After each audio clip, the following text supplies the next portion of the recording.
قل أعوذ برب الناس ملك الناس إله الناس من شر الوسواس الخناس الذي يوسوس في صدور الناس من الجنة والناس. السلام عليكم ورحمة الله وبركاته. إن الحمد لله نحمده ونستعينه ونستغفره ونعوذ بالله من شرور أنفسنا ومن سيئات أعمالنا من يهدي الله فلا مضل له ومن يضلل فلا هادي له وأشهد أن لا إله إلا الله وأشهد أن محمدًا عبده ورسوله أما بعد. يا أيها الناس اتقوا ربكم الذي خلقكم من نفس واحدة وخلق منها زوجها وبث منهما رجالا كثيرا ونساء واتقوا الله الذي تساءلون به والأرحام إن الله كان عليكم رقيبا. يا أيها الذين آمنوا اتقوا الله حق تقاته ولا تموتن إلا وأنتم مسلمون. ربي اشرح لي صدري ويسر لي أمري واحلل عقدة من لساني يفقهوا قولي. அன்பிற்கினிய சகோதர சகோதரிகளே, இறைவனுடைய அன்பும் அருளும் வற்றாத பெருங்கருணையும் நம்மை எல்லாம் நேர்வழிப்படுத்த வந்த உத்தம தூதர் உயிரிலும் மேலான முஹம்மது நபி ஸல்லல்லாஹு அலைஹி வஸல்லம் அவர்கள் மீதும் அவருடைய சொல் செயல் அங்கீகாரம் ஆகியவற்றை தங்களால் இயன்றவாறு பின்பற்றி வாழ்ந்து மறைந்த சத்திய சஹாபாக்கள் மீதும் சஹாபிய பெண்மணிகள் மீதும் அவர்களை ஒன்று தொட்டு வந்த முஸ்லிமான ஆண்கள் பெண்கள் அனைவர் மீதும் குறிப்பாக மார்க்கத்தினை அறிந்து கொள்ள வேண்டும் என்கிற உயரிய நோக்கத்தோடும் 1000 மாதங்களுடைய நன்மைகளை பெற்றுக்கொள்ள வேண்டும் என்கிற சிந்தனையோடும் புனிதமிக்க இந்த இரவிலே இங்கே குழுமிருக்கக்கூடிய நம்மவர்கள் மீதும் என்றென்றும் நின்று நிலவட்டுமாக என்கிற பிரார்த்தனையோடு இந்த உரையினை ஆரம்பம் செய்கிறோம். எல்லாம் வல்ல இறைவனின் நல்லடியார்களே, இறைவனுடைய மிகப்பெரும் அருளால் ஷைத்தானும் எதிர்கொள்ள வேண்டிய வழிமுறைகளும் என்கிற தலைப்பின் கீழாக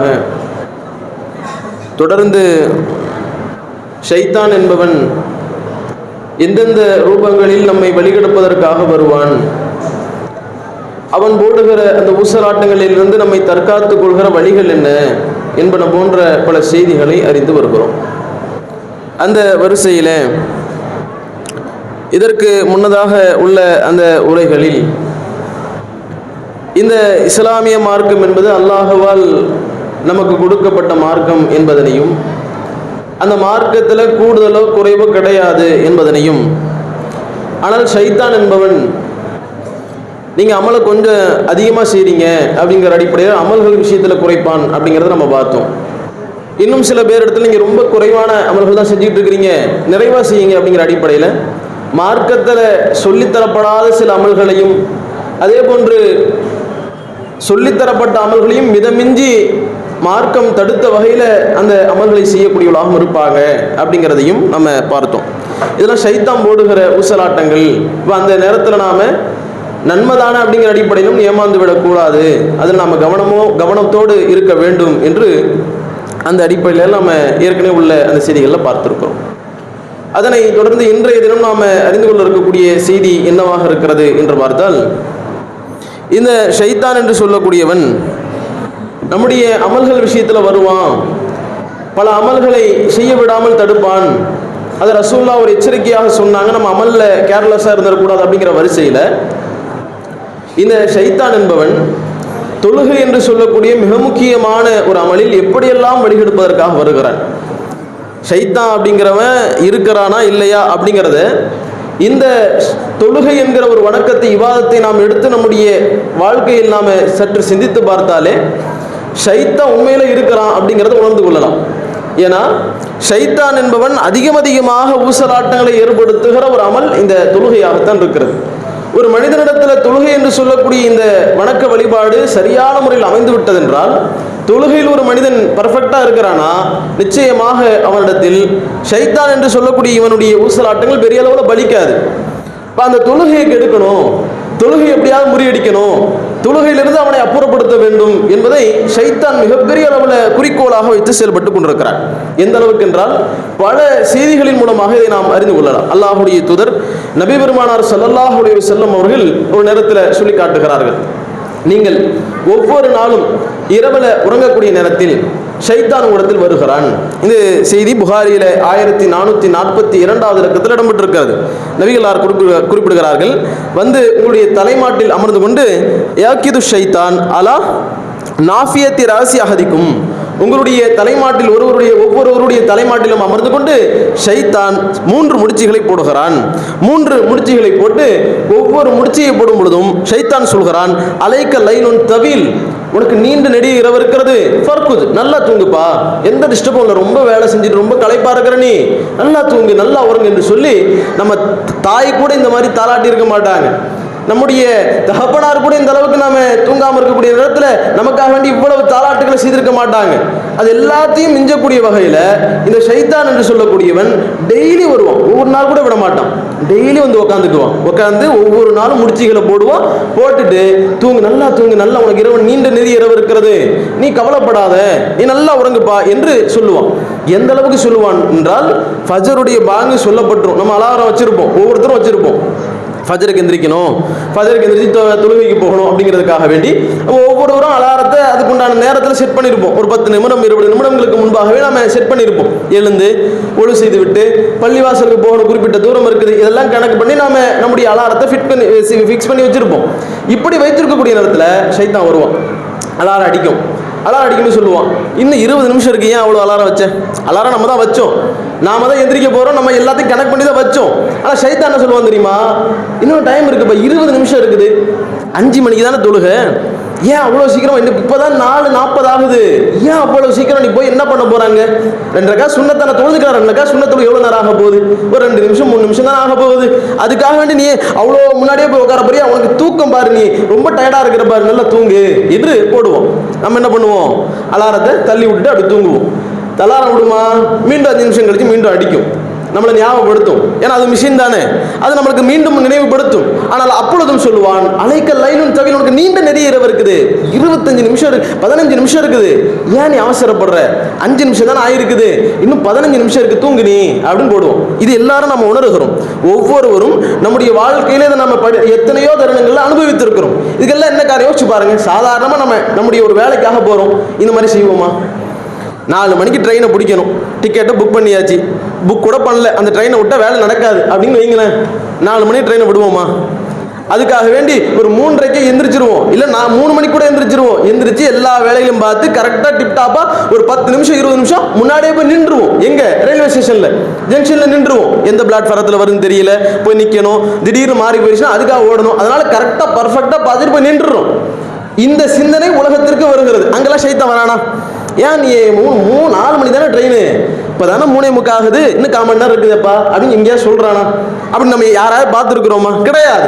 அங்கெல்லாம் ஓடி போகிறோம், நைட்டாக இருந்தாலும் நடுப்பகுதியாக இருந்தாலும் எங்கே இருந்தாலும் போய் நின்று அங்கே போய் ட்ரெயினை பிடிச்சிடணும், விட்டுறக்கூடாது அப்படிங்கிற சிந்தனையில் தெளிவாக இருக்கிறோம். ஆனால் தொழுகைக்கு வர வேண்டும், தொழுகையில் நம்முடைய வணக்கத்தை சரியான நிறைவேற்ற வேண்டும் என்கிற மிக முக்கியமான, மற்ற எல்லா தொழுகையை விட மிக முக்கியமான தொழுகையாக ஃபஜர் தொழுகை. ஏன்னா பின்னால் அந்த ஹதீஸிலே அல்லாஹ்வுடைய நபிகளார் சொல்லுகிறார்கள், அப்ப இந்த மாதிரி ஷைத்தான் அந்த தொழுகையை கெடுக்க வேண்டும், அன்றைய நாள் முழுக்க நாசத்தை ஏற்படுத்த வேண்டும், எந்த நல்ல அமலையும் நம்ம செய்துவிடக் கூடாது என்பதற்காக ஃபர்ஸ்ட் நம்ம நாளுடைய முதல்ல செய்யக்கூடிய அமலை தானே, அந்த அமலை எடுக்கணும் அப்படிங்கிறதுக்காக வேண்டி வந்து நிற்கிறோம், வந்து போடுறோம். இப்படி அவனுடைய 3 முடிச்சுகளையும் அவிழ்க்கக்கூடியவர்கள் யாரோ அவர்கள் தான் வெற்றி பெற்றவர்கள், அவர்கள் தான் உண்மையிலேயே அந்த நாளை திருப்திகரமாக ருசிகரமாக அடைய முடியும் என்பதை அல்லாஹ்வுடைய தூதர் நபிகள் நாயகம் ஸல்லல்லாஹு அலைஹி வஸல்லம் சொல்கிறார்கள். எப்படி சொல்றாங்க? அவன் வந்து சொல்லுவான், ஒவ்வொரு முடிச்சு போட்டு இப்படி சொல்லுவான்ல, அதையெல்லாம் உடைச்சு கடாச்சிட்டு யார் விழித்து அல்லாஹ்வை நினைவு கூறுகிறார்களோ, அல்ஹம்துலில்லாஹி அல்லதி அஹ்யானா பஅத மா அமாதனா வ இலைஹி நுஷூர் என்று விழுந்தவுடனே அல்லாஹ்வை நினைவு கூறக்கூடிய விதமாக அவர் யார் அந்த ஷைத்தான் போடுகிற முடிச்சை உடைத்தெறிந்து விட்டு எழுகிறார்களோ அவன் அந்த ஷைத்தான் போடுகிற ஒரு முடிச்சை அவிழ்த்து விட்டார். ஃபர்ஸ்ட் முடிச்சு அவிழ்ந்துரும். எழுந்துட்டோம்னா எழுந்து அல்லாஹ் நினைவு கூறவிட்டால் ஃபர்ஸ்ட் முடிச்சு அவிழ்ந்துரும். இத்தோட நம்ம விட்டுறக்கூடாது. அடுத்து ஏன்னா 3 முடிச்சு போட்டுருக்கிறான். ஒவ்வொரு முடிச்சையும் ரசூலுல்லாஹ் எப்படி அவுக்கணுங்கிறத, ஷைத்தானை எப்படி முறியடிக்க வேண்டும் என்பதை ரசூலுல்லாஹ் கற்றுத் தருகிறார்கள். அடுத்து சொல்றாங்க, அவனை அடுத்த முடிச்சு அவிழ்க்கக்கூடிய விதமாக நீங்கள் ஒழு செய்யணும், தொழுகைக்காக வேண்டி ஒழு செய்யணும். தொழுகைக்காக வேண்டி நீங்கள் ஒழு செய்தால் 2வது முடிச்சு அவிழ்ந்து போயிடும். அடுத்து 3வது முடிச்சு நீங்க தொழுகையில போய் கலந்து ஜமாத்தோடு தொழுது விட்டீர்கள் என்றால் முடிஞ்சு 3 முடிச்சு அவனுடைய ஷைத்தானுடைய அந்த முயற்சி எல்லாம் நாசமாயிருச்சு, அவன் தோற்று விட்டான் என்று அல்லாஹ்வுடைய நபி எல்லாம் சொல்கிறார்கள். சொல்லிவிட்டு அல்லாஹ்வுடைய அதே செய்தியில் சொல்கிறார்கள், ஃபஸ்பஹ நஷீதா, அன்றைய நாள் முழுக்க அவன் திருப்திகரமாக அடைகிறான். அன்றைய நாள்ல அவன் தெளிவான முறையில் அன்றைய நாளில் ஒரு புத்துணர்ச்சியோடு அந்த நாளை அவன் சந்திக்கிறான். ஏன்? ஃபஜர் தொழுகை தொழுததனால. அதே அந்த ஃபஜர் தொழுகையை விட்டிருந்தான் என்றால், இல்லா அப்படி இல்லாமல் இருந்திருந்தான் என்றால், அஸ்பஹ ஹபீஸா ஹபீஸ நஃப்ஸ், அன்றைய நாள் முழுக்க கெட்ட எண்ணங்களோடு அவன் அந்த நாளை அடைந்திருப்பான். கஸ்லான் சோம்பேறித்தனத்தோடு அவன் அந்த நாளை சந்தித்திருப்பான் என்று அல்லாஹ்வுடைய தூதர் சொல்கிறார்கள். யோசிச்சு பாருங்க, ஒரு நாளில் நாம ஃப்ரெஷ்ஷாக நல்லா நம்முடைய வேலைகளை பார்க்கணும்னா ஃபஜர் தொழுகை இருக்கணும்.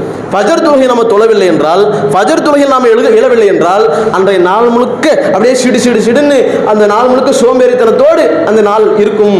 எந்த காரியமும் நம்மளால சரியா செய்ய முடியாதுங்கிறது தான் அல்லாஹ்வுடைய நபியெல்லாம் சொல்றாங்க.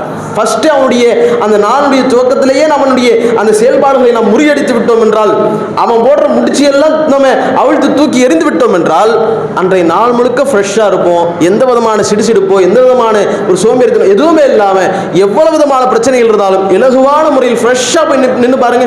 எந்த பிரச்சனையாக இருந்தாலும் ஈஸியாக நம்ம டீல் பண்ண முடியும். எதுவாக இருந்தாலும் ஈஸியாக நம்ம அந்த பிரச்சனைகளை கடந்து வர முடியும். நம்ம மைண்ட் ஃப்ரெஷ்ஷாக இருக்கணும், நம்ம மைண்ட் கரெக்டாக இருக்கணும். ஏற்கனவே நம்ம சோம்பேறித்தனத்தோடு ஏற்கனவே சிடு அப்படிங்கிற தன்மையோடு நம்ம போய் ஒரு வேலையை செய்யும் பொழுது, ஒரு காரியத்தை நம்ம ஒரு சக மனிதரோடு பேசுகிற பொழுது இன்னும் டென்ஷன் ஆகும், இன்னும் தேவையில்லாமல் அந்த மன உளைச்சல்கள் ஏற்படும். அப்போ இதையெல்லாம் நமக்கு ஏற்படுத்தி ஷைத்தான் அடுத்தடுத்த எல்லா காரியங்களையும் முறியடிக்க வேண்டும் என்று பார்க்கிறான். நம்முடைய நாள் முழுக்க நாசப்படுத்த வேண்டும் என்று எதிர்பார்க்கிறான். அதை நாம முறியடிக்கணும்னா இந்த தொழுகையில் இவன் ஏற்படுத்துகிற ஃபஜர் தொழுகையில் ஏற்படுத்துகிற இந்த சூட்சமத்தை நம்ம கழிக்க வேண்டும். இன்னொரு செய்தியில் ரசூலுல்லாஹ் சொல்றாங்க பாருங்க, எந்த அளவுக்கு அருவருக்கத்தக்க வகையில் அல்லாஹ்வுடைய நபியல்லார் இந்த செயலை சொல்கிறார் என்றால், ஷைத்தான் பேச்சை கேட்டீங்கன்னா நீங்க அந்த 3 முடிச்சுக்கும் முறியடிக்காமல் அந்த 3 முடிச்சு அவன் போட்டானே, அழகா தூங்க வச்சான, தாலாட்டு பண்ணானே, அதுக்கு செவி சாழ்த்து நல்லா 7 மணி வரைக்கும் மூஞ்சில வெயில் அடிக்கிற வரைக்கும் நீங்க தூங்குனீங்கன்னா அல்லாஹ்வுடைய நபி அல்லாஹ் சொல்லி காட்டுகிறார்கள். புகாரியிலே 3270வது செய்தியில் இடம்பெற்றிருக்கிறது, பால ஷைத்தானு ஃபி உதுனி, ஷைத்தான் அவனுடைய காதுகளில் சிறுநீர் கழித்து விட்டான், ஷைத்தானுடைய காதுகளில் ரொம்ப மோசமான ஒரு செயலை செய்து விட்டான் என்று அல்லாஹ்வுடைய தூதர் சொல்றாங்க. அப்போ பாருங்க, சாதாரணமாக நம்ம மேலே இந்த மாதிரி ஏதாவது நடந்துச்சுன்னா, ஒரு குழந்தை செஞ்சா கூட அது சில பேர் ஏற்றுக்க முடியல. குழந்தை தான் சிறுநீர் கழிக்குது, அதை கூட நம்மளால சில பேரால் ஏற்று நடாது அப்படிங்கிற மாதிரி அருவருப்பாக பார்க்கக்கூடிய சில பேர் இருக்கிறாங்க. அது குழந்தை தானே அப்படின்னு ஏற்றுக்கொள்ளக்கூடிய நிலையும் இருக்கிறது. ஆனால் ஷைத்தான் நம்முடைய காதுகளில் சிறுநீர் கழிக்கிறான் என்றால் அதை விட கேவலம் வேற ஏதாவது இருக்க முடியுமா? அப்ப அப்படிப்பட்ட கேவலத்தை அவர் அடைந்து விட்டார் என்று அல்லாஹ்வுடைய தூதர் நபிகள் நாயகம் ஸல்லல்லாஹு அலைஹி வஸல்லம் அவர்கள் குறிப்பிடுகிறார்கள். அப்ப இதெல்லாம் ஷைத்தான் போடுகிற மிகப்பெரிய தொழுகையிலிருந்து நம்மை வெளியெடுக்க வேண்டும் என்பதற்காக அவன் செய்கிற மிகப்பெரிய ஊசலாட்டங்கள் என்பதை புரிந்து கொள்ள வேண்டும். இன்னும் அல்லாஹ்வுடைய தூதர் நபிகள் நாயகம் ஸல்லல்லாஹு எந்த அளவுக்கு சொல்றாங்கன்னா, இந்த ஷைத்தான் பாங்கு சொல்லும்போது, ஒவ்வொரு நாளும் பாங்கு சொல்லும்போது வருவான். பாங்கு சொல்றதை கேட்ட உடனே விரண்டி அடிச்சு ஓடுவான். எந்த அளவுக்கு என்றால், அவன் காற்றை பிரித்தவனாக இந்த பாங்கு சொல்லப்படுகிற இடத்திலிருந்து பள்ளிவாசலிருந்து விரண்டோடுவான் என்று அல்லாஹ்வுடைய தூதர் நபிகள் நாயகம் ஸல்லல்லாஹு அலைஹி வஸல்லம் சொல்றாங்க. சொல்லி ஓடினவனை அப்படியே ஓடிடுவானா, மீண்டும் வரமாட்டான் அப்படின்னு கேட்டால் அப்படி கிடையாது. பாங்கு சொல்லி முடிஞ்ச உடனே வருவான், உள்ள என்ட்ரி ஆவான். மீண்டும் இகாமத் சொல்லப்பட்டால் தொழுகைக்காக வேண்டி அந்த இகாமத்துடைய சத்தத்தை கேட்ட உடனே மீண்டும் காற்றை பிரித்தவனாக புறமுதுகு காட்டி ஓடுவான் என்று அல்லாஹ்வுடைய தூதர் சொல்றாங்க. சொல்லிட்டு சொல்றாங்க, மீண்டும் அதோட போய் ஒளிஞ்சான், மீண்டும் வரமாட்டா, தொழுகையில் வந்து நிற்க மாட்டா அப்படின்னா அப்படி கிடையாது, மீண்டும் தொழுகையில் வருவான். வந்து தொழுகையில் நிற்கக்கூடிய அந்த மக்களிடத்துல உள்ள ஊசலாட்டங்களை ஏற்படுத்துவான். ரசூலுல்லாஹ் இன்னொரு செய்தி சொல்றாங்க, கேப் விட்டீங்கன்னா, தொழுகையில் கொஞ்சம் இடைவெளி விட்டீங்கன்னா, அந்த இடைவெளியில் ஆட்டினுடைய குட்டி எப்படி உள்ள புகுருமோ அந்த மாதிரி ஷைத்தான் அந்த இடைவெளியில வந்து உள்ள நுழைகிறான். அதனால நீங்க கேப்பே விடாதீங்க என்று அல்லாஹ்வுடைய தூதர் நபிகள் நாயகம் ஸல்லல்லாஹு அலைஹி வஸல்லம் சொல்றாங்க.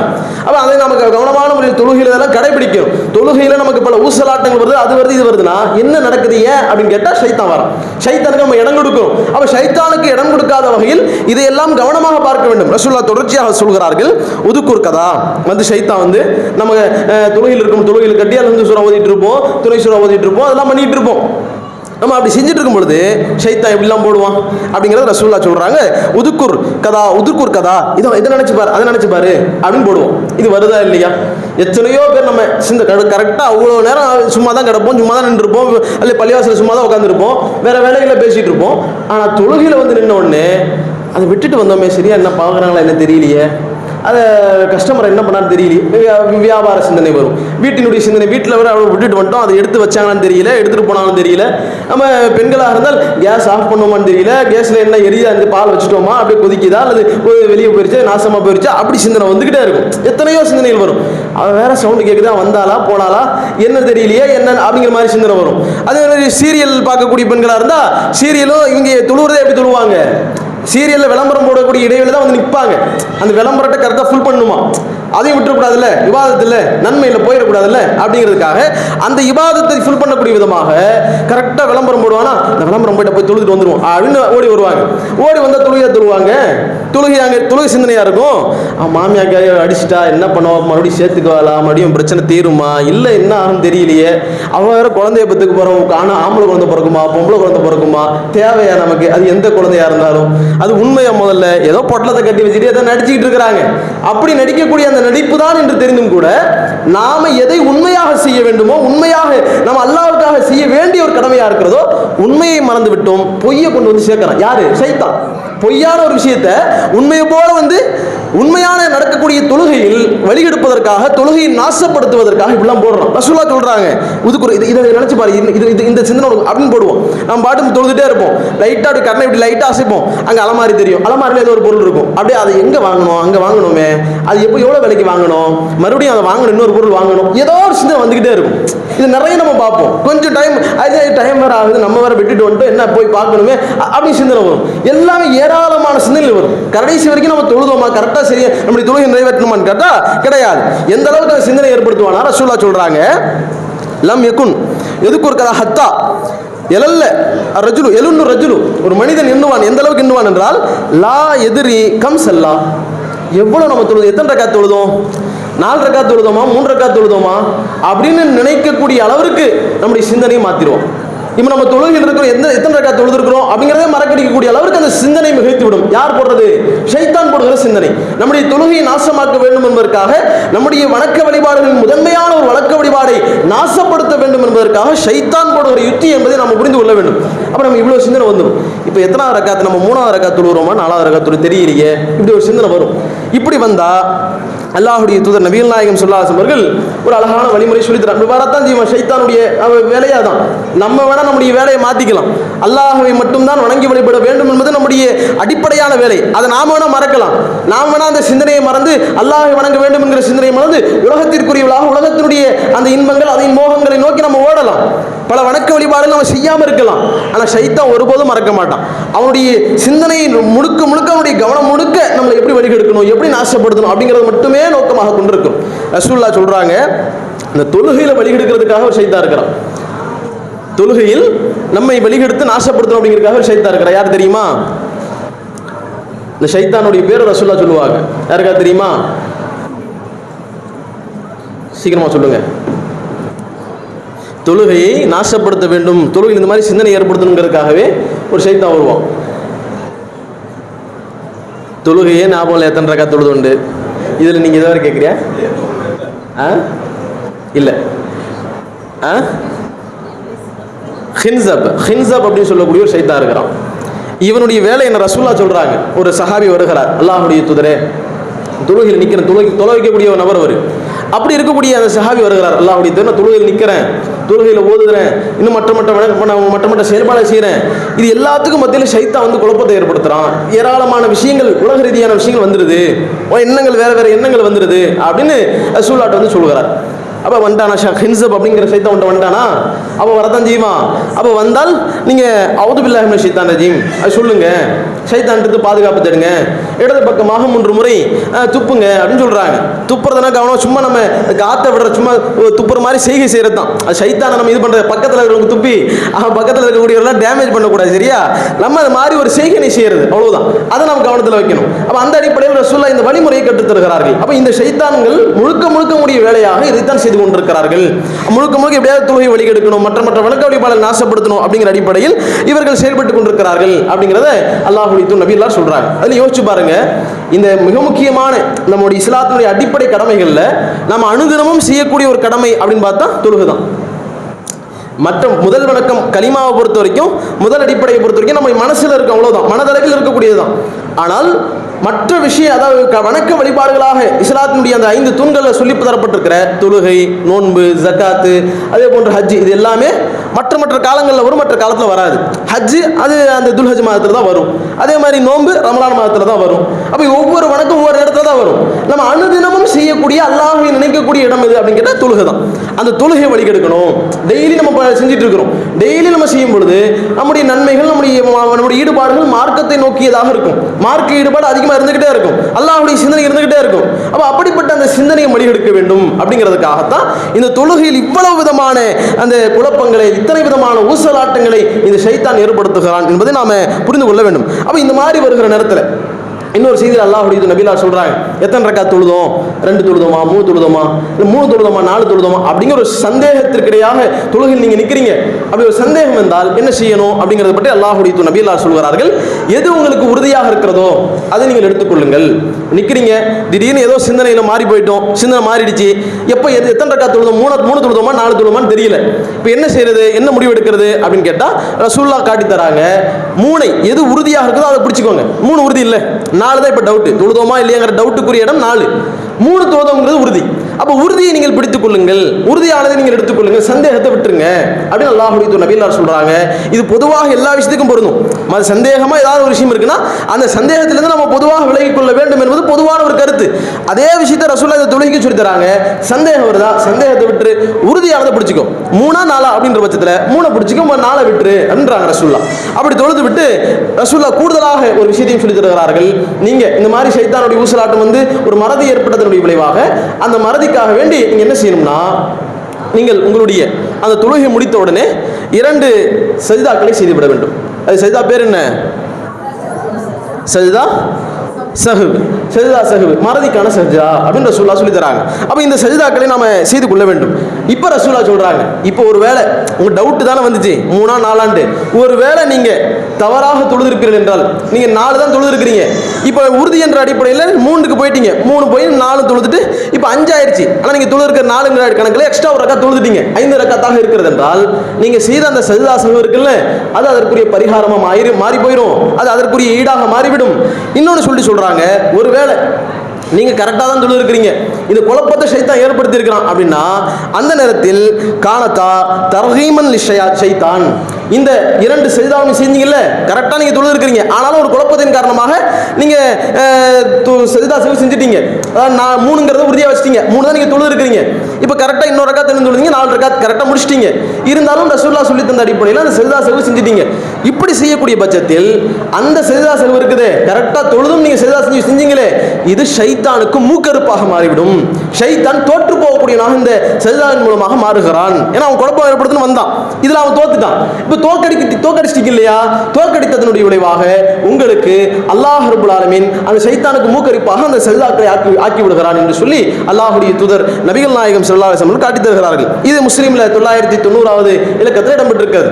அப்ப இந்த மாதிரி தொழுகையில ஏராளமான சிந்தனைகள் ஏற்படுத்தி நம்ம தொழுகையை நாசப்படுத்தணுங்கிறதுக்காக இந்த ஷைத்தான் ஏராளமான கட்டங்களை நம்ம இடத்துல கொண்டு வந்து ஏராளமான விஷயங்களின் மூலமாக நம்மை அணுகி கொண்டே இருப்பான் என்பதை நம்ம புரிந்து கொள்ள வேண்டும். நம்ம தொழுகையில் ஏதாவது சிந்தனை மாறுறதுனால நம்ம ஏதாவது பெருசாக சாதிக்க போறோமா? யோசிச்சு பாருங்க. தொழுகையில் சிந்தனை மாறி போகுது. திடீர்னு கடையை விட்டு வந்துட்டோம், இப்போ கடையை விட்டு வந்துட்டோமே, கடையில் போய் என்ன தெரியலையே, அது அப்படின்னு தெரியுது அப்படின்னு நினைக்கிறோம். பிஸ்னஸ் எப்படி டெவலப் பண்ணலாம், அப்படி பண்ணலாமா, இப்படி பண்ணலாமா, அடுத்த கட்டை எப்படி அப்படின்னு அந்த சிந்தனைலாம் வருது. என்ன அம்பானி ஆக போகிறோமா, பெரிய பில்கேட்ஸ் ஆக போகிறோமா? அந்த சிந்தனை வந்ததுனால பெரிய அளவுக்கு நம்ம அந்த சிந்தனை வந்ததனுடைய விளைவாக நாம இந்த உலகத்தினுடைய அடுத்த உச்சாணியில் கொம்ப போய் தொட போகிறோமான்னு கேட்டால் ஒன்றும் கிடையாது. ஒரு பைசா புண்ணியம் கிடையாது. தொழுகு நாசமாக போச்சு, அதான் புண்ணியம். அதான் நடந்துச்சு. ஷைத்தானுக்கு புண்ணியமாக போயிடுச்சு, சனாம நமக்கு நாசமாக போச்சு. அப்போ இந்த மாதிரியான நிலை தான் ஏற்பட்டது. அதனால இந்த சிந்தனைகளை முடிந்த அளவுக்கு நாம தவிர்க்கக்கூடியவர்களாக இருக்க வேண்டும். ஷைத்தான் நம்மளை இந்த தொழுகையின் மூலமாக வழிகெடுத்து வேற வேற நாசமான காரியங்களுக்கு கொண்டு போக வேண்டும் என்று விரும்புகிறார். ரசூல் அல்லாஹ் தன்னுடைய திருமல் அழகாக சொல்லி காட்டுகிறான். இந்த ஷைத்தான் இருக்கிறானே உங்களுக்கு ஏராளமான சிந்தனை ஏற்படுத்துறான் தெரியுமா? தொழுகையை நாசப்படுத்தணும். தொழுகை ஏன் நாசப்படுத்துறான் தெரியுமா? அல்லாஹ் சொல்லி காட்டுகிறான், இன்ன ஸலாத்த தன்ஹா அனில் ஃபஹ்ஷாய் வல் முன்கர். இந்த தொழுகை உங்களை நேரிய பாதையை செலுத்தும். அந்த நேரிய பாதை எப்படி இருக்கும்னா, வழிகட்ட இந்த பாதையாக இருக்கிறதோ, நாசமான பாதையாக இருக்கிறதோ, அதையெல்லாம் அதை விட்டு தடுக்கும். இந்த தொழுகை தடுத்துரும். அது அருவருக்கத்தக்க செயலிலிருந்து உங்களை காத்து விடும். உங்களை அல்லாஹ் தடுத்த எந்த காரியமாக இருக்கோ அதை விட்டு இந்த தொழுகை தடுத்து விடும் என்று அல்லாஹ் ரப்பல் ஆலமீன் சொல்லி காட்டுகிறான். அல்லாஹ் நீங்க நினையுங்கள், அல்லாஹை அதிகமாக நினையுங்கள், அந்த தொழுகையின் மூலமாகத்தான் நினைக்க முடியும் என்கிற செய்தி அல்லாஹுடைய தூதர் அல்லாஹ் ரப்பல் ஆலமீன் தன்னுடைய திருமறையில் சொல்லக்கூடிய அந்த செய்திகளை நம்ம பார்க்க முடிகிறது. அப்ப ஷைத்தான் என்ன நினைக்கிறான், ஷைத்தான் எதை ஏவுவான் அப்படின்னு கேட்டா, ஃபஇன்னஹு யஅமுரு பில் ஃபஹ்ஷாய் வல் முன்கர். ஷைத்தான் வெட்கக்கேடான ஏவதெல்லாம் பார்க்கறான், தீமையை ஏவலான்னு பார்க்கறான். இப்போ நம்ம ஒரு தொழுகையாளியாக இருப்போம் என்றால் இந்த தீமை நம்மள்ட்ட வருமா? வராது. அதனால தொழுகை வரும். தொழுகையிலிருந்து வெளியெடுக்கும். தொழுகையிலிருந்து முதல்ல நம்ம வெளியெடுப்போம். அப்பதான் இவன் தீமையை செய்வான், அல்லாஹ் தடுத்த காரியத்தில் போய் ஈடுபடுவான், அல்லாஹ் தடுத்து அருவருக்கத்தக்க செயல்களை செய்வான். அப்படிங்கிறதுக்காக வேண்டி இந்த செயல்களை அவன் ஈடுபடுகிறான். அதே மாதிரி இன்னொரு இடத்துல அல்லாஹ் சொல்லி காட்டுகிறான், இன்னமா யாமுருக்கும் பிஸ்ஸூஇல் ஃபஹ்ஷா. இந்த ஷைத்தான் தீமையையும் அருவருக்கத்தக்க காரியத்தையும் தான் உங்களுக்கு ஏவுகிறான். அவன் அதைத்தான் அவன் ஏவக்கூடியனா இருக்கிறான் அப்படின்னு அல்லாஹ்வுடைய வசனம் பேசுகிறது. அப்ப இந்த ஷைத்தான் எதுக்கு நம்ம இந்த தொழுகைக்கு வரான் அப்படின்னு கேட்டா, மிக முக்கியமாக நம்ம வேற தீமையை செய்ய மாட்டோம். தொழுகையாளியா இருக்கிறதுனால நம்ம தொழுகையாளியா இருக்கிறோம், அல்லாஹ்வுடைய நினைவு நமக்கு வருது. அல்லாஹ்வுடைய நினைவோடு இருக்கிறதுனால தீமைகளின் பக்கம் நம்ம நெருங்க மாட்டோம். அப்ப நம்ம தீமையை கொண்டு போய் சேர்க்கணும்னா ஃபர்ஸ்ட் தொழுகை உடைக்கணும். தொழுகை என்கிற வணக்க வழிபாடு பறிக்கணும். அந்த வணக்க வழிபாடை பறிப்பதன் மூலமாகத்தான் நம்ம ஈஸியா நம்ம அல்லாஹ் தடுத்த காரியங்களில் இறைவன் நமக்கு எதெல்லாம் மோசமான தீமையாக சொல்லி தந்தாலும் தீமைகளில் நம்மை கொண்டு போய் சேர்க்க முடியும் என்கிற அடிப்படையில் ஷைத்தான் இது மாதிரியான காரியங்களில் ஈடுபடுகிறான். அப்ப அப்படிப்பட்ட அந்த ஷைத்தானுக்கு ஒருபோதும் நம்ம இடம் கொடுத்துட கூடாது. அது மாதிரி ஒரு நேரத்தில் வந்தா கூட ரசூலுல்லாஹ் சொன்ன இது மாதிரியான காரியங்களை செய்து ஷைத்தான் இடத்திலிருந்து விடுபட்டு ஷைத்தானுக்கு மூக்கறுப்பான காரியங்களை தான் நாம ஈடுபட வேண்டும் என்பதை நம்ம புரிந்து கொள்ள வேண்டும். அதே மாதிரி ரசூலுல்லாஹ் ஒரு சஹாபி வரார், அல்லாஹ்வுடைய தூதரே, நான் தொழுகையில் நிற்கிறேன். அப்படி நிற்கும் பொழுது காற்று பிரிந்ததா இல்லையா அப்படிங்கிற மாதிரி ஒரு சிந்தனை வந்துடுது. இப்போ இதுக்கு என்ன இதெல்லாம் ஷைத்தான் ஏற்படுத்துகிற சிந்தனைகள். ரசூலுல்லாஹ் அதையும் விளக்குறாங்க. அல்லாஹ்வுடைய தூதர் நபிகள் நாயகம் ஸல்லல்லாஹு அலைஹி வஸல்லம் சொல்லும் பொழுது, நீங்கள் தொழுகையில் நிற்கிறீங்க, புகாரியில் நீங்கள் பார்க்குறா 137வது இலக்கத்தில் இடம்பெற்றிருக்கிறது. சஹாபி வந்து கேட்குறாரு, இப்படி வந்தால் என்ன செய்யறது அப்படின்னு உணர்வு ஒரு நமக்கு என்ன ஒளி பிரிஞ்சிடும். காற்று பிரிந்தால் ஒளி பிரிஞ்சிடும். அப்போ நம்ம மறுபடியும் ஒளி செஞ்சுட்டு மறுபடியும் தொழுவணும். அதனால இப்போ பிரிஞ்சுதா இல்லையா, முழு முடிஞ்சதா இல்லையா அப்படிங்கிற சிந்தனையில் இருக்கிறோம். இப்போ என்ன முடிவு எடுக்கிறது, எதில் செய்யறது அப்படின்னு கேட்குறாரு ரசூலுல்லாஹ். இந்த நேரத்தில் அல்லாஹ்வுடைய நபிகளார் காட்டி தருகிறார்கள், உறுதியானது எதுவோ அதுதான் அங்கேயும் கடைபிடிக்கணும். ரசூலுல்லாஹ் எப்படி உறுதி செய்யணும் அப்படிங்கிறத பற்றி சொல்லும் பொழுது, நீங்கள் அந்த நாற்றத்தை உணர்ந்தாலோ அல்லது அதனுடைய சப்தத்தை கேட்டாலோ அப்பதான் நீங்க தொழுகையிலிருந்து வெளியே போகணும். ஷைத்தான் வெளியிட பார்க்கறான். அதனால சப்தத்தையோ அல்லது நாற்றத்தையோ உணர்ந்தாலே தவிர நீங்க வெளியே போக வேணாம், உறுதி செய்ய வேணாம் அப்படின்னு அல்லாஹ்வுடைய நபிகள் நாயகம் ஸல்லல்லாஹு அலைஹி வஸல்லம் அவர்கள் காட்டி தருகிறார்கள். அப்ப அதையும் நம்ம கவனத்தில் எந்த மாதிரிலாம் வராம பாருங்க, எந்த மாதிரிலாம் நம்மளை திசை திருப்பலாம் பாருங்க. நமக்கு இது மாதிரி தொழுகையில பல சந்தேகங்கள் வரும். தொழுகையில் இருக்கிறோம், சில பேருக்கு சுகர் பேஷண்டாக இருக்கிறதுனால இது மாதிரி இருக்கிறதுனால அவங்களுக்கு சில நேரங்களில் இந்த மாதிரி சிறுநீர் வந்து சுட்டாக கிழிஞ்சிக்கிட்டே இருக்கும். இது மாதிரி இருக்குது, தொழுகை போய் நிற்கிறோம், இது மாதிரி லைட்டாக சிறுநீர் சுட்டு வந்து விட்டது என்றால் என்ன செய்யறது அப்படிங்கிற குழப்பம் வரும். அதனால மறுபடியும் போவார், ஒளி செய்வார், மறுபடியும் இது மாதிரி சில பேர்லாம் இருக்கிறாங்க. அப்போ அது மாதிரி நம்ம கண்டுக்க வேண்டிய அவசியம் இல்லை. ரசூலுல்லாஹ் ஒரு நேரத்தில் அழகாகவே ரசூலுல்லாஹ்வுடைய காலத்தில் நடந்த ஒரு செய்தியின் மூலமாக நம்ம புரிந்து கொள்ளலாம். ஒரு பெண்மணி வருகிறார்கள், அல்லாஹ்வுடைய தூதரே, நான் சுத்தமாவதே இல்லை, தொடர் உதரப்போக்கா வந்துகிட்டே இருக்குது, எனக்கு சுத்தமாகக்கூடிய நிலையே இல்லை, என்ன செய்யறது அப்படின்னு கேட்கிறாங்க. அப்ப அல்லாஹ்வுடைய நபிகளார் அழகான முறையில் கற்றுத் தருகிறார்கள். நீங்கள் என்ன செய்ய வேண்டும் என்றால் தொழுகைக்காக வேண்டி ஒளி செஞ்சுக்கோங்க, சுத்தமாயிக்கோங்க. சுத்தமானதுக்கு அப்புறம் நல்ல கடமையான குளிப்பை குளித்து முடிச்சிருங்க. இதற்கு பிறகு தொழுகைக்கு சாதாரணமான ஒளி செய்யுங்க. அதற்கு பிறகு வரதெல்லாம் நீங்க கண்டுக்க வேண்டாம் என்று அல்லாஹ்வுடைய தூதர் நபிகள் நாயகம் ஸல்லல்லாஹு அலைஹி வஸல்லம் வழிகாட்டுறாங்க. அதே சட்டம் தான் இந்த மாதிரி நோயாளியாக இருக்கக்கூடியவர்களுக்கும் உண்டான சட்டம். அந்த அடிப்படையில் இதெல்லாம் ஷைத்தான் நமக்கு ஊசலாட்டத்தை ஏற்படுத்தி, ஏன் நம்ம தொழுதுகிட்டு நம்ம சுத்தமாகவே ஆகலை, நம்ம ஏன் தொழுதுகிட்டு அப்படின்னு கெடுப்பான். அது மாதிரி வருவான், நம்ம தான் சுத்தமே ஆகிறது இல்லையே அப்படின்னு பார்ப்பான். அப்போ தொழுகையை பொறுத்த வரைக்கும் நோயாளிகளுக்கு விடுக்கலாம், அவங்களுக்கு விருப்ப சலுகைலாம் கிடையாது. அவங்க தொழுதாகணும். நோயாளியாக இருந்தாலும் தொழுதாகணும். நோன்பு வேணால் நோயாளிகளுக்கு விதிவிலக்காக இருக்கலாம். ஆனால் தொழுகை அப்படி கிடையாது.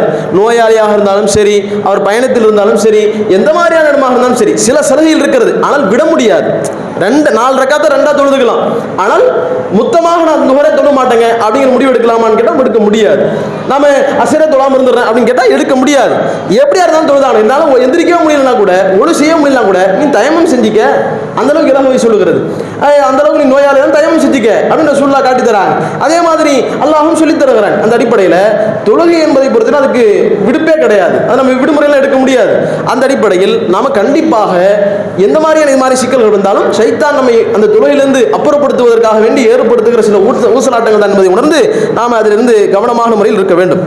அப்போ இது மாதிரியெல்லாம் ஷைத்தான் வழி இருக்கக்கூடிய இந்த நிலையில் கவனமாக இருக்கிற ஷைத்தான் இந்த முதல் அம்சமாக இருக்கிற நாளை மறுமையில் கேட்கப்படுகிற முதல் கேள்வியாக இருக்கிற அந்த தொழுகையை நாசப்படுத்த வேண்டும் என்பதுதான் அவருடைய குறிக்கோளாகவும் இருக்கிறது. அல்லாஹ்வுடைய நபி அல்லாஹ் சொல்கிறார்கள், அவ்வளவுமா யுஹாசபு பிஹில் அப்த் யௌமுல் கியாமா, நாளை மறுமையில் கியாமத் நாளில் வணக்க வழிபாடுகள் தொடர்பாக கேட்கப்படுகிற கேள்விகளில் முதல் கேள்வி என்பது அஸ்ஸலாத், தொழுகையை பற்றி தான் கேட்பான் அல்லாஹ்.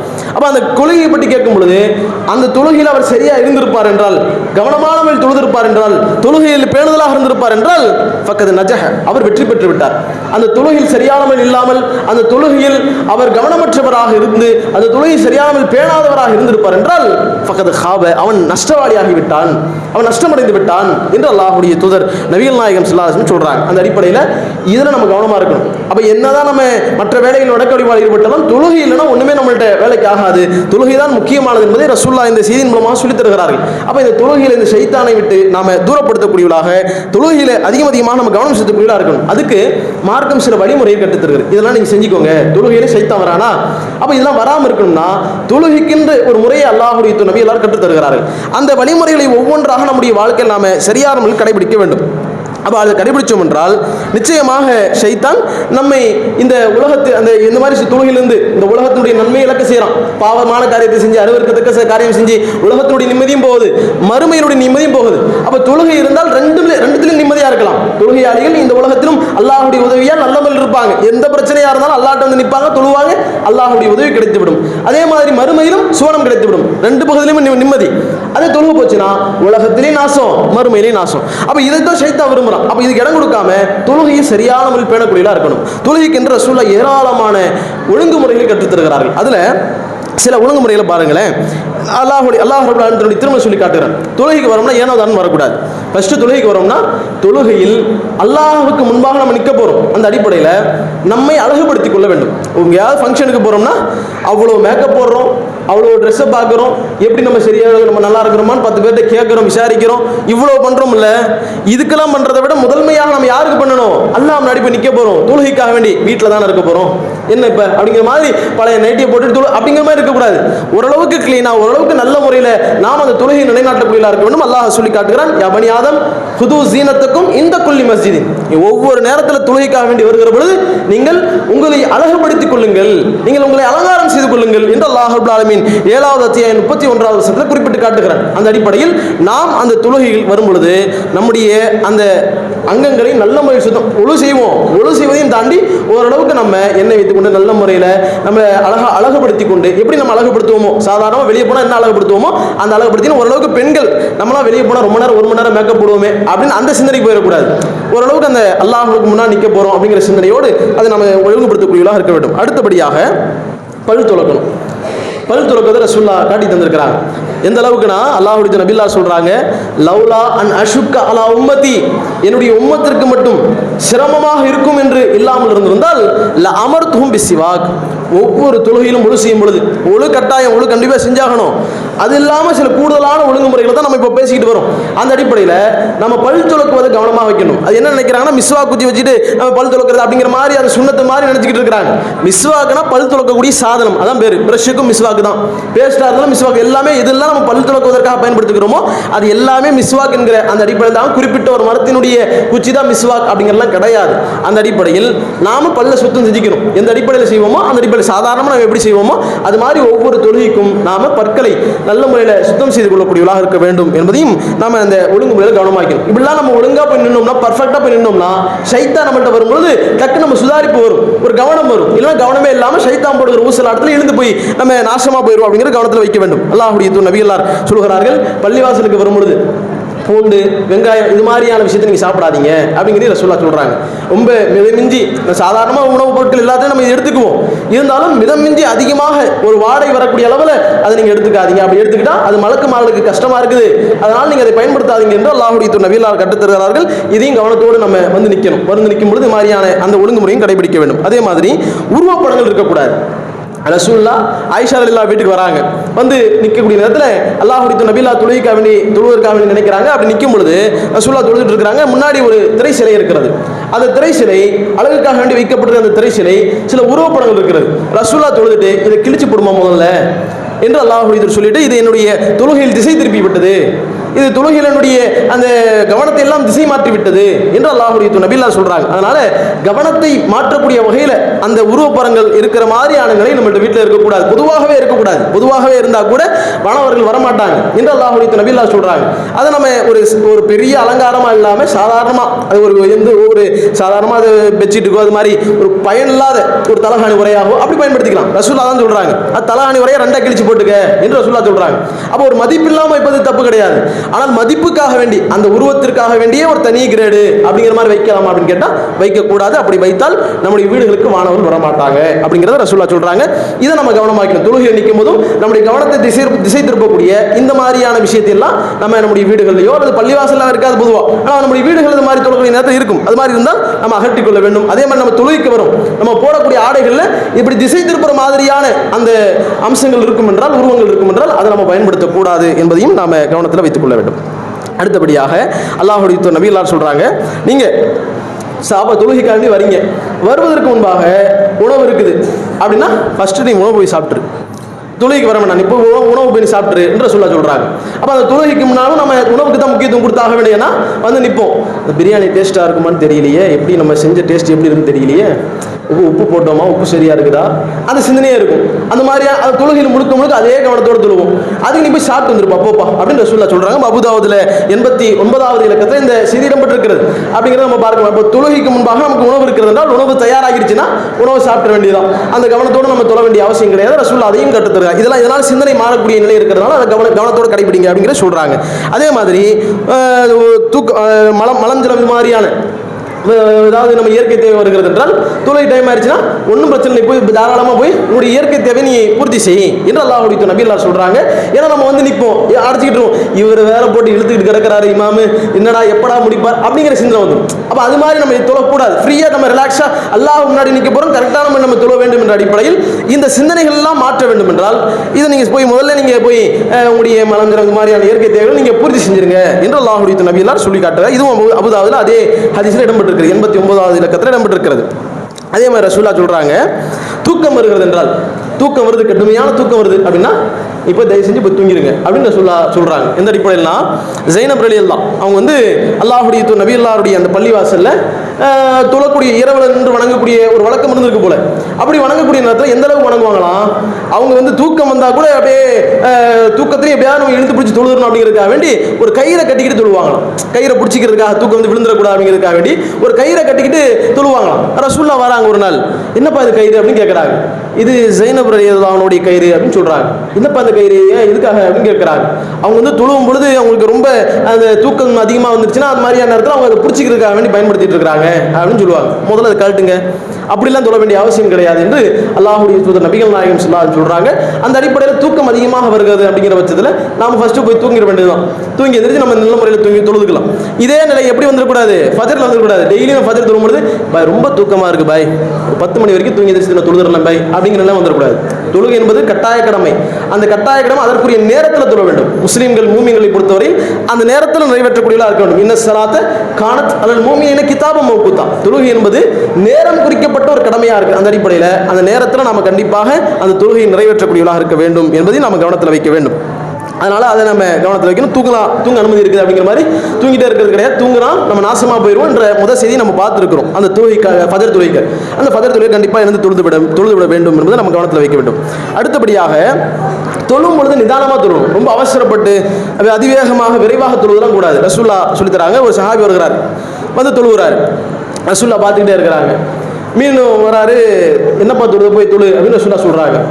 அப்போ இருஜி ஃபசல்லி, போ திரும்ப போ தொழு, இன்னக்கலம் துசல்லி, நீ தொழவில்லை என்று அல்லாஹ்வுடைய நபி எல்லாம் சொல்கிறார்கள். அப்போ மீண்டும் போறாரு, தொழுகிறாரு, மீண்டும் வராரு, மீண்டும் போறாரு, மீண்டும் இதே நம்ம 3 முறை நடக்குது. இப்போ ரசூலுல்லாஹ் சொல்கிறார், அல்லாஹ்வுடைய சத்தியமா இதை விட எனக்கு அழகா தொழ தெரியாது, இதை விட வேற என்ன எப்படி தொழுன்னு தெரியாது, நீங்க கத்துத்தாங்க அப்படின்னு சொல்றாங்க. அப்போ ரசூலுல்லாஹ் போறாங்க, போறியா தொழுகை பண்ணிக்கிறியா, நல்ல முறையில் கையை கட்டு, நல்ல அல் சூரா ஓது, துணை சூரா, உனக்கு என்ன தெரியுமோ அந்த குர்ஆன்ல அந்த சூறாவை ஓது. அதற்கு பிறகு நீ ருக்கு செய், ருக்குவுல நீ நிம்மதி அடையக்கூடிய வகையில் போறோம், டப்புன்னு வந்துடக்கூடாது, அப்படிலாம் இருக்கக்கூடாது. கரெக்டாக போய் ஃபுல்லாக கரெக்டாக நிம்மதி அடையக்கூடிய வகையில் ரிலாக்ஸ் ஆகணும். போய் ரிலாக்ஸ் ஆகக்கூடிய அளவுக்காவது நம்ம நேரத்தை கொடுக்கணும். அந்த மாதிரி போங்க. அடுத்து நீங்க ருக்குல இருந்து எந்திரிக்கிறீங்களா, முழுமையாக எந்திரிங்க. டக்குன்னு போய் விழுந்து அப்படியே பாதி கூட தலை தூக்கி இருக்க மாட்டார், டக்குன்னு போயிடுவார். ஏன் அவ்வளவு தூரம் வந்துட்டு போகணும் அப்படிங்கிற மாதிரி. அப்படி கிடையாது, அப்படி இருக்கக்கூடாது. ரசூலுல்லாஹ் சொல்றாங்க, நல்ல முறையில் வந்து நிமிர்ந்து நின்று அதற்கு பிறகு நீங்க சஜிதாவுக்கு போங்க. அதற்கு பிறகு நீங்க சஜிதா செஞ்சு நல்ல நிம்மதி அடையக்கூடிய வகையில் நீங்க சஜிதா செய்யுங்க என்றெல்லாம் ரசூலுல்லாஹ் பொறுமையா செய்ய. இதே மாதிரி ஒவ்வொரு ரக்காத்திலும் நீ அழகான முறையில் செய்து கொள் என்று அல்லாஹ்வுடைய நபி எல்லாம் சொல்லி தராங்க. அப்ப நிதானத்தோடு நம்முடைய தொழுகையில நம்ம தொழ வேண்டும் என்பதையும் நம்ம கவனத்தில் வைக்கணும். வந்தோமா, பிடிச்சோமா, அடிச்சோமா அப்படிங்கிற மாதிரி இருந்துடக்கூடாது என்பதை அல்லாஹ்வுடைய நபி எல்லாம் கற்றுத் தருகிறார்கள். அதே மாதிரி தொழுகையில் நம்முடைய பார்வையில் கவனமாக இருக்கணும். பார்வையில் அங்கே இங்கேன்னு திரும்பி பார்க்கக்கூடாது. மேலே பார்க்கறது, அங்கே பார்க்கறது, அவர் ஏதாவது பண்ணுறது, அந்த மாதிரி பார்க்கக்கூடாது. அப்படி பார்த்தா நம்முடைய சிந்தனை மாறிடும். எதையாவது பார்ப்போம், அது மாதிரி பார்க்கும்போது அதை நோக்கி நம்முடைய சிந்தனை மாறும். அது என்ன பொருள், அது எங்கே வாங்கலாம் அப்படிங்கிற மாதிரி நம்முடைய கணக்கு போகும். அதனால் நம்ம நாசமாக போயிடுவோம் அப்படிங்கிறத நம்ம கவனத்தில் வைக்க வேண்டும். அதன் மாதிரியான செயல்களை செஞ்சக்கூடாது என்று அல்லாஹ்வுடைய நபி எல்லாம் சொல்கிறாங்க. சஃப்புகளை நேராக நெருக்கமாக ஆக்கிக் கொள்ள வேண்டும். ஏன்னா ஆடு வடிவில் சைத்தான் வரான் அப்படிங்கிறத ரசூலுல்லாஹ் சொல்கிறாங்க. அதை நம்ம கவனமாக வைத்து நம்முடைய செயல்பாடுகளை அமைத்துக் கொள்ள வேண்டும். அதே மாதிரி தொழுகைக்கு வரும்பொழுது அடிச்சு தொழுகை ஜமாத் இங்கே பிடிச்சிருமோ அப்படி மாதிரி ரொம்ப ஸ்பீடாக வரக்கூடாது. அது வரும்போது பல சிக்கல்கள் வரும். அதனால ரசூலுல்லாஹ் நீங்க ஃபலா தஃபாலு அந்த மாதிரி செய்யாதீங்க. பல சஹாபாக்கள் அப்படி வராங்க, சத்தம் அதிகமாக வருது. ரசூலுல்லாஹ் அது முடிஞ்சவனே கேட்குறாங்க, ஏன் இவ்வளோ ஸ்பீடாக வரீங்க, ஏன் இவ்வளோ நீங்க அடிச்சுட்டு பிடிச்சிட்டு நீங்க உங்க தொழுகை நிறைவேற்றுறீங்க, அப்படிலாம் நீங்க கஷ்டப்பட்டுலாம் ரொம்ப ஸ்பீடெல்லாம் வராதிங்க, விரைவாலாம் வராதிங்க என்று சொல்லிவிட்டு அல்லாஹ்வுடைய நபி எல்லாம் சொல்கிறார்கள், இதா அதைத்தும் சலாத்த, நீங்கள் தொழுகைக்கு வந்தால் அலைக்கும் பிஸ் சக்கீனா, நீங்கள் நல்ல முறையில் அமைதியான முறையில் வாருங்கள், அமைதியான முறையில் இந்த தொழுகையில் வந்து கலந்து கொள்ளுங்கள். அப்படி வாங்க. ஃபமா அதிரத்தும், நீங்கள் எதை உங்களுக்கு என்ன கிடைச்சதோ அதை தொழுவுங்க, எதை விட்டு விட்டீர்களோ அதை நீங்கள் மீண்டும் எழுது தொழுவுங்கள் என்று அல்லாஹ்வுடைய தூதர் நபி எல்லாம் சொல்கிறாங்க. அந்த அடிப்படையில் நிதானத்தோடு கடைபிடிக்க, நிதானத்தோடு வரக்கூடியவர்களாகவும், அந்த நிதானத்திற்கு பிறகு நாம் எதை விட்டு விட்டோமோ அதை எழுந்து தொழக்கூடியவர்களாக இருக்க வேண்டும். அதில் நம்ம அவசரப்படக்கூடாது, அதையும் ரசூலுல்லாஹ் சொல்கிறாங்க. அதே மாதிரி அல்லாஹ்வுடைய தூதர் நபி எல்லாம் தொழுகை நிற்கும் பொழுது நம்முடைய கவனம் ரொம்ப அல்லாஹ்விடத்தில் இருக்க வேண்டும் என்பதற்காக மிக முக்கியமான ஒரு வணக்கத்தை, ஒரு காரியத்தை அல்லாஹ்வுடைய நபி எல்லாம் தொழுகையில் கற்றுத் தருகிறார். அது என்ன காரியம் அப்படின்னா, நாம தொழுகையில் இஹ்சானோடு தொழ வேண்டும். தொழுகையில் தொழும் பொழுது நமக்கு என்ன அப்படிங்கிற மாதிரி ஏதோ அப்படின்னு தொழக்கூடாது. நம்ம அல்லாஹ்வுக்காக வேண்டி தொழுகிறோம், அல்லாஹ் நம்ம முன்னாடி இருக்கிறான் அப்படிங்கிற சிந்தனை வளர்த்துக் கொள்ள வேண்டும். ரசூலுல்லாஹ் சொல்றாங்க, அல்லாஹ்வை நீங்க வணங்குங்க, கண்ணக்க தராஹு, அவனை நீங்கள் பார்ப்பது போன்று வணங்குங்கள். அல்லாஹ் நம்ம நிற்கிறோம்னா நம்ம அல்லாஹ் பார்க்குற மாதிரி வணங்கணும். இப்போ என்ன நிலைமை வரும், நம்ம அல்லாஹ் முன்னாடி இல்லவே இல்லையே, முன்னாடி சிவர்தான் இருக்குது அப்படிங்கிற மாதிரி இருக்கக்கூடிய நேரத்தில் அப்படி உனக்கு அந்த சிந்தனை வருகிறது என்றால், இல்லம் தக்குன் தராஹு, நீ அவரை பார்க்காவிட்டாலும், அல்லாஹ்வை நீ பார்க்காவிட்டாலும், ஃபைன்னஹு யராக, அம்மாவளை பார்க்கல ஆனால் அல்லாஹ் நம்மளை பார்த்துட்டு இருக்கிறான்ல. தொழுகை என்பது எவ்வளவு முக்கியமான இடம் என்றால், இன்னஹு யுனாஜி ரப்பஹு, அந்த தொழுகையில் அவர் அவருடைய ரப்போடு பேசிக்கொள்ளக்கூடிய ஒரு இடம், அல்லாஹோட டைரக்டாக நம்ம உரையாடக்கூடிய ஒரு இடமாக அல்லாஹ்வுடைய நபி எல்லாரும் கற்றுத் தருகிறார்கள். அப்போ அப்படிப்பட்ட இடத்துல நாம அல்லாஹ்வை பார்க்கலாம், அல்லாஹ் நம்மளை பார்த்துட்டு இருக்கிறான், நம்ம மாறி கவனம் நம்ம திசை திருப்பக்கூடாது, அல்லாஹ்வை பார்க்கிற மாதிரி அல்லாஹ்வை நம்மளை அல்லாஹ் கவனிச்சுட்டு இருக்கிறான் அப்படிங்கிற சிந்தனையோடு நல்ல முறையில் இஹ்லாஸான முறையில் அல்லாஹ்வுடைய நபியல்லார் எப்படி கற்றுத் தந்தார்களோ அந்த அடிப்படையில் அந்த தொழுகை நிறைவேற்றக்கூடியதாக இருக்க வேண்டும் என்பதை நாம புரிந்து கொள்ள வேண்டும். அப்ப இதை நாம கவனமாக வச்சுக்கணும். ரசூலுல்லாஹ் சொல்றாங்க, தொழுகையில் திருடுபவன் ரொம்ப மோசமான திருடன் அப்படின்னு சொல்றாங்க. அது எப்படி தொழுகையில் திருட முடியும் அப்படின்னு ரசூலுல்லாஹ் சஹாபாக்கள் கேட்கறாங்க. ஆமா, தொழுகையில் திருட முடியும்ல, சரியான ருக்கு செய்யலனா, சஜ்தா செய்யலனா, ஏதோ வந்தோம் தொழுதோம் அப்படிங்கிற மாதிரி எழுந்து அப்படி போயிட்டாங்கன்னா அது தொழுகையில் திருடுறது தானே அப்படின்னு ரசூலுல்லாஹ் சொல்றாங்க. அப்ப அதெல்லாம் நம்ம கவனமாக வைக்க வேண்டும். தொழுகையில் நல்ல முறையில் நிதானமான முறையில் நம்முடைய செயல்பாடுகளை அமைத்துக் கொள்ளக்கூடியதாக இருக்க வேண்டும். அதே மாதிரி தொழுதாலும் ரசூலுல்லாஹ் சொல்றாங்க, வைலுல் லில் முஸல்லின், அல்லாஹ் சொல்கிறான், வைலுல் லில் முஸல்லின், தொழுகையாளிகளுக்கு கேடுதான் என்று அல்லாஹ் சொல்கிறான். ஏன் தொழுகையாளிக்கு கேடு? தொழுகை தான் இருக்கிறதுல இபாதத்தில் ரொம்ப உயர்தரமான இபாதத்து. அந்த இபாதத்தை கரெக்டாக தொழக்கூடிய ஒருவராக இருக்கிறாரு. அப்படி தொழக்கூடியவருக்கு ஏன் கேடு உண்டாகுது? அவருக்கு ஏன் நாசம் உண்டாகணும் அப்படின்னு அல்லாஹ் ரப்பல் ஆலமீன் ரசூலுல்லாஹ் கேட்கிறாங்க. இப்படி கேட்கும்போது அல்லாஹ்வே பதில் சொல்கிறான். அல்லாஹ் அடுத்தடுத்த வசனங்களில் பேசுகிறான். யார் அவர்கள்? அல்லதீன ஹும் ஸலாத்திஹிம் ஷாஹூன், அவர்கள் நம்முடைய தொழுகையில் அலட்சியமா இருக்கிறாங்க. வந்தோம் தொழுவோம் அப்படிங்கிற மாதிரி அலட்சிய போக்கோடு அல்லாஹ்வுக்காக தொழுகிறோம், இறையச்சத்தோடு இஹ்லாஸோடு அல்லாஹ்வுக்காக வேண்டி இந்த வணக்கத்தை நல்ல முறையில் நிறைவேற்ற வேண்டும் என்கிற எண்ணத்தோடு இல்லாமல் அவர்கள் தொழுகிறார்கள். அதனால அப்படிப்பட்ட தொழுகையாளிகளுக்கு கேடுதான் என்று அல்லாஹ் சொல்றாங்க. இன்னும் பிற மக்கள் பார்க்க வேண்டும், பிற மக்கள் அதை நான் தொழுகையாளிப்பா அப்படின்னு நம்ம பெரிய பட்டம் கட்டணும் அப்படிங்கிறதுக்காக வேண்டி தொழுகிறாங்க. அப்படி தொழுகைக்கும் கேடுதான் என்று அல்லாஹ் திரும்ப சொல்லி காட்டுகிறான். அதனால் நம்முடைய தொழுகைகள் நாளை மறுமையில் நமக்கு பயனளிக்க வேண்டும் என்றால் நாம பேணி தொழக்கூடியவர்களாக இருக்க வேண்டும். பேணி தொழுவதென்றால் அல்லாஹ் சொன்ன விதத்தில் அல்லாஹ்வுக்காக வேண்டி அந்த தொழுகையை நிறைவேற்றுவதுதான் அதற்குண்டான அர்த்தம் என்பதை புரிந்து அந்த தொழுகையை ஷைத்தான் நம்மை வழிகெடுப்பதற்காக வருகிற எந்த வழியாக இருந்தாலும் சரி எல்லாவற்றையும் முறியடித்து நல்ல முறையில் தொழுகையில் நிலைநாட்டி மற்ற எல்லா வணக்க வழிபாடுகளும் கவனத்தோடு தொழுது கவனத்தோடு நம்முடைய வணக்க வழிபாடுகளை செய்து நாளை மறுமையில் அல்லாஹ்விடத்தில் சுவனத்தை அடையக்கூடிய நன்மக்களாக வல்ல இறைவன் உங்களையும் என்னையும் ஆக்கியல் புரிய வேண்டும் என்கிற பிரார்த்தனையோடு இந்த உரையினை நிறைவு செய்கிறோம். அஸ்ஸலாமு அலைக்கும் வரஹ்மத்துல்லாஹி வபரகாத்துஹு.